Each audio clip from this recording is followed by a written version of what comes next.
Hello दोस्तों, wonders डिकोडिड के एक नए एपिसोड में आपका फिर से स्वागत है। दोस्तों, क्या आपको एफिल टावर के पीछे की कहानी पता है? अजीब लगेगा, लेकिन एफिल टावर को कभी भी परमानेंट स्ट्रक्चर के रूप में नहीं बनाया गया था। यह 1839 के वर्ल्ड फेयर के लिए एक टेम्परेरी एंट्री आर्क के तौर पर शुरू हुआ था और इसे सिर्फ 20 साल तक चलने की प्लानिंग थी। एक 300 मीटर का एक्सपेरिमेंटल स्ट्रक्चर जिसकी एक्सपायरी डेट तय थी। तो फिर एक ऐसा स्ट्रक्चर जिसे खत्म करने के लिए बनाया गया था, वो ग्लोबल इकोनॉमिक आइकॉन कैसे बन गया? गुस्ताव एफिल ने ओरिजिनल आइडिया नहीं दिया था, लेकिन पब्लिक के लिए वह इस प्रोजेक्ट का चेहरा बन गए। आखिर में एक्चुअली ये कहानी टावर की तरह एक छिपी हुई स्ट्रक्चर है। उस आदमी की कहानी जिसने क्रेडिट लिया, वह आधी कहानी है। टावर किसी एक आदमी की क्रिएशन नहीं था, ये एक टीम के दिमाग से पैदा हुआ था। वे एफिल की कंपनी के चीफ इंजीनियर थे। वे एक्सपर्ट्स जिन्होंने 300 मीटर से भी ज्यादा ऊंचे पिलर का सपना देखा था। पहला स्केच मई 1864 में मॉरिस कोचलिन और एमिल नोगुएर ने बनाया था। उनका बिगिनिंग ड्राइंग एक कच्चा स्केलेटल कॉन्सेप्ट था, प्योर मैथ और स्ट्रक्चरल लॉजिक का एक मार्वल। उनके कैलकुलेशन से यह साबित हुआ कि ऐसा टावर हवा की फोर्सों और अपने भारी वजन का सामना कर सकता है। एफिल ने शुरू में इस डिजाइन को एक विशाल पिलर कहा और इसमें कोई इंटरेस्ट नहीं दिखाया। कोचलिन और नोगुएर फिर कंपनी के हेड आर्किटेक्ट स्टीफन सोवेस्ट्रे के पास गए। उन्होंने डिजाइन देखा और महसूस किया कि इस टावर को एक्सेप्ट करने के लिए इसे सिर्फ स्ट्रेंथ से ज्यादा की जरूरत थी, इसे ग्रेस की जरूरत थी। ओरिजिनल डिजाइन में सोवेस्ट्रे ने बेस पर डेकोरेटिव आर्च और ग्लास पवेलियन जोड़े ताकि यह एक ब्रिज से कम और एक मॉन्यूमेंट से ज्यादा लगे। उन्होंने फर्स्ट लेवल के पवेलियन टॉप डोम को भी डिजाइन किया। सोवेस्ट्रे ने एक सख्त इंजीनियरिंग डायग्राम को एक आर्किटेक्चरल स्टेटमेंट में बदल दिया। आयरन स्केलेटन को एलिगेंस और फॉर्म का एक सेंस दिया, जिसने उसकी इंडस्ट्रियल पावर को सॉफ्ट किया। यह टावर के क्रिएशन की छिपी हुई कहानी है। एफिल ने डिजाइन को फिर से देखा और अपने एम्प्लॉयज से पेटेंट राइट्स खरीदने का फैसला किया ताकि वह डिजाइन के इकलौते ऑनर बन सके। उनका नाम अब इस प्रोजेक्ट से जुड़ गया था और उनका नाम इतिहास में दर्ज होगा। अब सवाल यह है कि गुस्ताव एफिल कौन थे? वह एक साहसी बिजनेसमैन थे जिन्होंने एक बहुत बड़ा रिस्क लिया और अपनी रेपुटेशन को इसकी सक्सेस पर स्टेक्ड। वह एक शानदार इंजीनियर थे, मेटल स्ट्रक्चर्स के मास्टर, जो ऐसे पुल बनाने के लिए जाने जाते थे जो इम्पॉसिबल दूरियों को कवर करते थे। लेकिन एफिल टावर बनाना कोई छोटी बात नहीं थी। ये कोलैबोरेशन की कहानी है, साइलेंट जीनियस की, भूले हुए बिल्डर्स की, जो इसे असेंबल करने के लिए अपनी जान जोखिम में डालते थे। तो इस टीम ने एक नफरत भरे ब्लूप्रिंट को एक आइकॉन में कैसे बदला? उन्होंने अपने समय की technological limits, political battles, public की लगातार नफरत को कैसे पार किया? इसका जवाब देने के लिए हमें शुरुआत में वापस जाना होगा। हमें इंजीनियरिंग को डिकोड करना होगा, कंट्रोवर्सीज को जानना होगा और उन लोगों को रिवील करना होगा जिन्होंने एक ऐसे टावर के लिए लड़ाई लड़ी जिसे कोई नहीं चाहता था, लेकिन दुनिया उसे कुड नॉट फॉरगेट। टावर की कहानी किसी स्केच से नहीं, बल्कि एक चैलेंज के साथ शुरू होती है। पेरिस 1839 के यूनिवर्सल एग्जीबिशन की मेजबानी की प्रिपेयरिंग ही कर रहा था। फ्रेंच रेवोल्यूशन की 100वीं सालगिरह मनाने वाला एक ग्रैंड वर्ल्ड फेयर। यह फ्रांस की इंडस्ट्रियल और कल्चरल ताकत को दिखाने का समय था। सेंटर पीस शानदार होना था, कुछ ऐसा जो किसी ने पहले न देखा हो। सरकार ने एक कंपटीशन शुरू किया जिसमें टॉप इंजीनियर्स और आर्किटेक्ट्स को इनवाइट किया गया चैम्प डे मार्स में एक टेम्परेरी मॉन्यूमेंट के लिए डिजाइन सबमिट करने के लिए। एक सिंपल रूल, इसे ऊंचा होना था। 300 मीटर का टावर। आइडिया बोल्ड था, लगभग फैंटास्टिक। उस समय सबसे ऊंची स्ट्रक्चर वॉशिंगटन मॉन्यूमेंट थी, एक पत्थर का ओबेलिस्क जो सिर्फ 159 मीटर से थोड़ा ज्यादा था। यह नया टावर उसकी लगभग 2 गुनी ऊंचाई का होता। कंपटीशन ने इमेजिनेशन को जगाया। दुनिया भर से 100 से ज्यादा प्रपोजल्स आए। कुछ अजीब थे, शहर को ठंडा करने के लिए एक जायंट स्प्रिंकलर, कुछ मॉन्यूमेंटल थे, एक ठोस पत्थर का टावर जो गिर गया होता। बहुतों को फैंटेसी कहकर खारिज कर दिया गया, लेकिन एक डिजाइन सबसे अलग था, पत्थर का नहीं बल्कि लोहे का। यह प्रपोजल गुस्ताव एफिल की कंपनी से आया था। वह एक फेमस इंजीनियर थे, पुल बनाने के मास्टर। जबकि दूसरे पास्ट में फंसे हुए थे, वह फ्यूचर की ओर बढ़ रहे थे। एक लोहे की जाली, incredibly strong, surprisingly light, bridge engineering के लॉजिक से पैदा हुई, जिसे अनप्रेसिडेंटेड स्केल पर वर्टिकली अप्लाई किया गया। आसमान तक पहुंचने की एक मशीन। इसने तुरंत जूरी की अप्रूवल जीत ली। हजारों पन्नों के कैलकुलेशंस, स्टेबिलिटी दिखाते हुए, कंस्ट्रक्शन को डिटेल करते हुए। सिर्फ एक आइडिया नहीं, एक सॉल्यूशन। जून 1886 में कॉन्ट्रैक्ट दिया गया। गुस्ताव एफिल 300 मीटर का टावर मारेंगे। जीतना सिर्फ पहला कदम था। उन्हें एक स्केप्टिकल शहर को मनाना था, पॉलिटिकल अपोजिशन को नेविगेट करना था।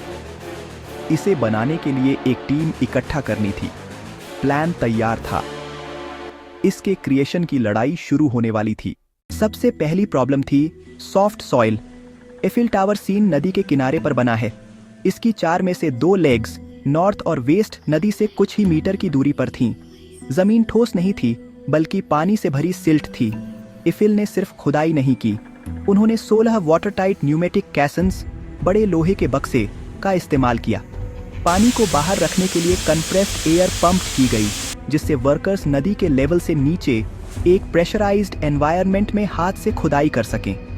कैसन्स 5 मीटर की मिट्टी से होते हुए तब तक नीचे गए जब तक वे कॉम्पैक्ट ग्रेवल और बेडरॉक की लेयर तक नहीं पहुंच गए।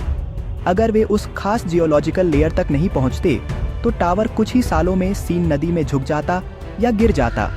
मैथमेटिकली, अगर चारों लेग्स अंदर की ओर लीनते हुए कुछ मिलीमीटर भी डिविएट हो जाते तो वे फर्स्ट प्लेटफॉर्म 57 मीटर ऊपर पर कभी नहीं मिल पाते। ब्रुकलिन ब्रिज के लिए भी यही तकनीक इस्तेमाल की गई थी। एफिल ने हर लेग को हैंड पंप से ऑपरेट होने वाले हाइड्रोलिक जैक पर रखा। इससे उन्हें हर 800 टन के लेग को इंडिपेंडेंटली ऊपर या नीचे करने की परमिशन मिली, ताकि परफेक्ट अलाइनमेंट सुनिश्चित हो सके। एक बार जब फर्स्ट प्लेटफॉर्म जुड़ गया तो जैक हटा दिए गए और उनकी जगह पर परमानेंट स्टील वेजेस लगा दिए गए।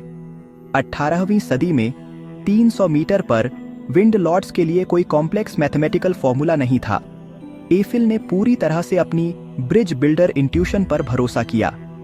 टावर का यूनिक कर्व असल में विंड प्रेशर का फिजिकल ग्राफ है। लेड्स का कर्व इस तरह से डिजाइन किया गया है कि हवा का बेंडिंग मोमेंट लोहे के अपने वजन से पूरी तरह से बैलेंस्ड हो।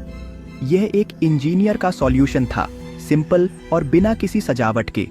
इस डिजाइन की वजह से टावर इनक्रेडिबली लाइटवेट है। अगर पूरे लोहे को बेस के साइज के एक सॉलिड ब्लॉक में पिघला दिया जाए तो उसकी हाइट सिर्फ 6 सेंटीमीटर होगी। टावर के अंदर की हवा लोहे के स्ट्रक्चर से ज्यादा भारी है।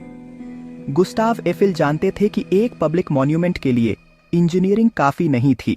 टावर में एक इमोशनल अपील होनी चाहिए थी, एक ग्रैंडियर की फीलिंग होनी चाहिए थी।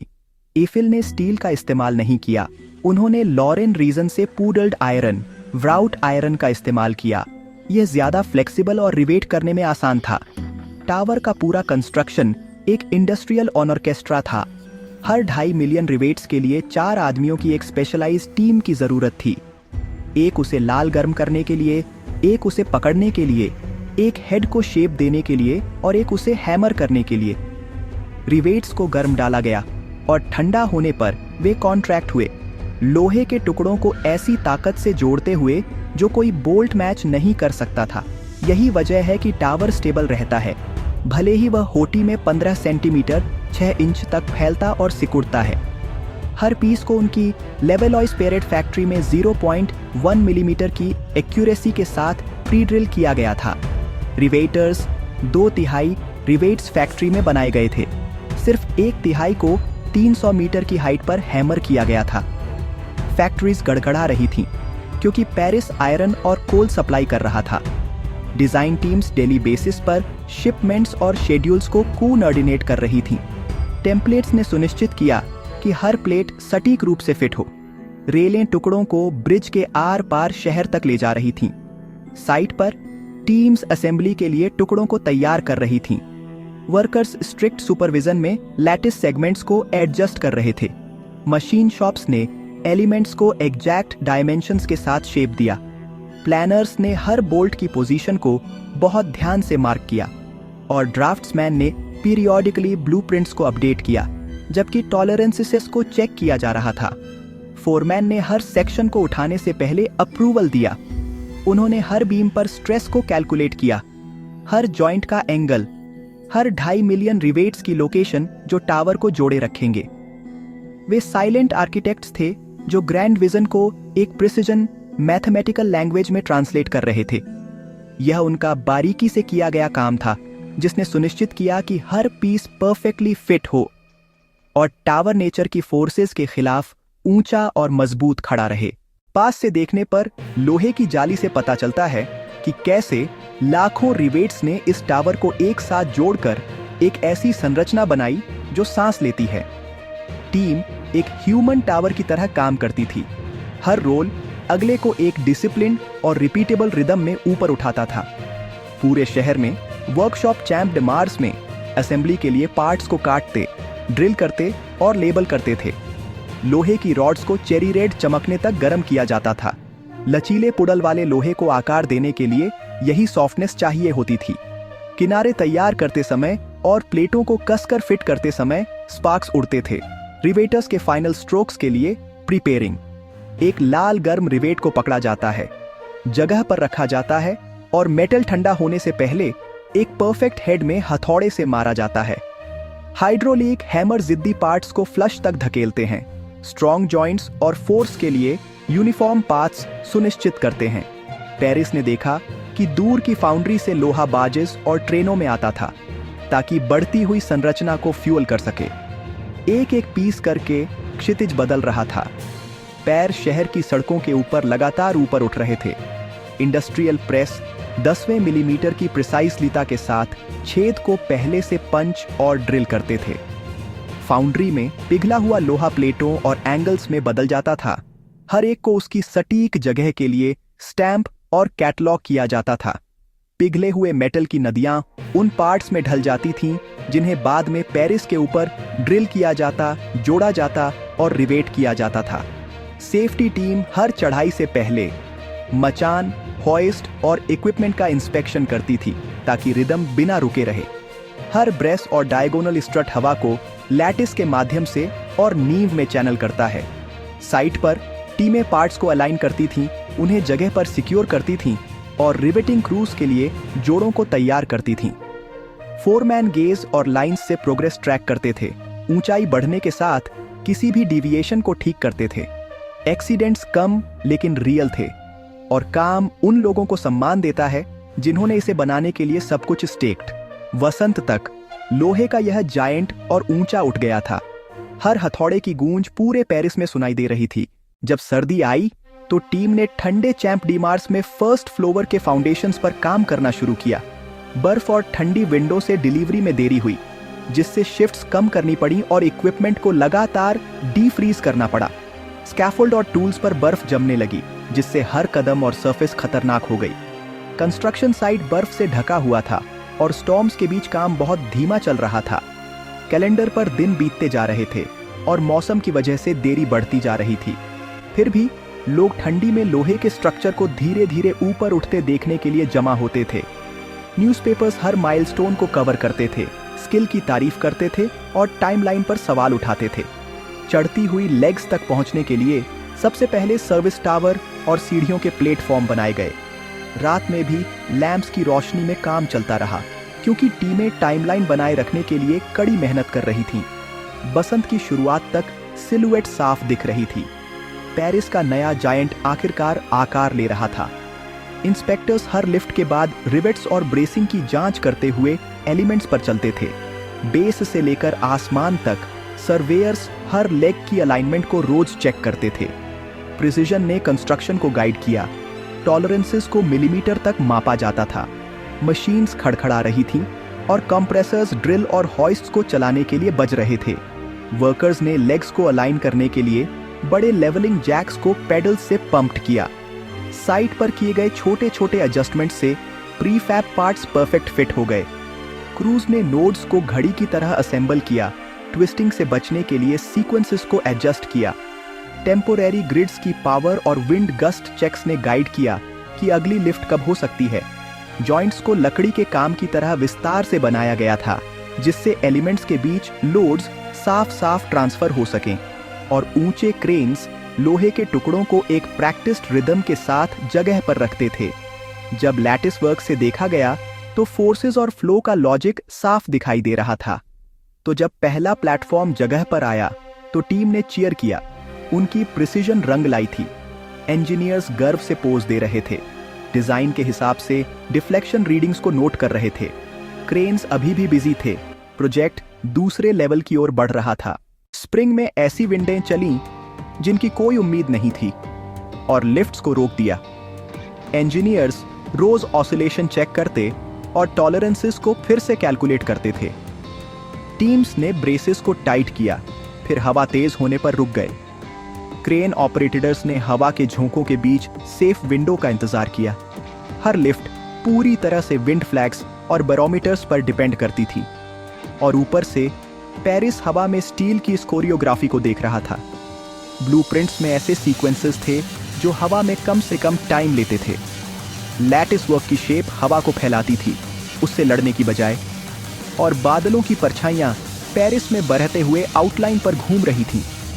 रिगर्स लाइंस को पकड़ते थे, तुरंत एलिमेंट्स को सिक्योर करने के लिए तैयार रहते थे। ड्राइंग टेबल्स हर विंड रीडिंग के बाद एंगल्स को अपडेट करते थे। नीचे पेड़ लीनते थे, जैसे क्रूज को अपनी जगह पर रहने की वार्निंग दे रहे हों। मैथ्स ने उन्हें साफ बताया कि कब ऊपर जाना है और कब वेट करना है। टेस्ट्स ने प्रूव किया कि कर्व प्रेशर को एफिशिएंटली डिस्ट्रीब्यूट करता है। फोरमैन सीटी और हैंड सिग्नल्स से लिफ्ट्स को कोऑर्डिनेट करते थे। स्ट्रीट्स इक्विपमेंट को चैम्प डे मार्स तक ले जाती थीं। टीम्स शिफ्ट्स बदलती थीं, फोकस शार्प और अंडर प्रेशर रखते हुए। क्लियर डेज में मीटर्स आगे बढ़ते थे। तूफानों ने हालांकि कई स्केड्यूल्स को मिटा दिया। टाइम पर रहना बहुत ज़रूरी था, क्योंकि हर देरी प्लान को फिर से कैलकुलेट करती थी। टाइम लैप्स ने लिफ्ट्स के बीच रिक्वायर्ड पेशेंस को छुपा दिया। तूफानों के बावजूद टावर ऊपर उठता रहा, लाइन बाय लाइन। दोस्तों, अगर आपको लगता है कि चैलेंज सिर्फ आयरन को स्टैक करना था, तो आपने अभी तक पूरी पिक्चर को डिकोड नहीं किया है। हम इस इंडस्ट्रियल गैम्बल के अभी बीच में हैं। हमने देखा कि रिवर के अगेंस्ट फाउंडेशंस को कैसे जीता गया, लेकिन वर्टिकल असेंट का सबसे डेंजरस पार्ट और वो सीक्रेट जिसने इस टावर को स्क्रैपिंग से बचाया, वो अभी आना बाकी है। पार्ट 2 के लिए बने रहे, क्योंकि हम एफिल टावर को डिकोड करने के इस सफर को पूरा करेंगे। देखने के लिए शुक्रिया, और अगर आपके कोई सवाल हैं तो हमें नीचे कमेंट्स में बताएं।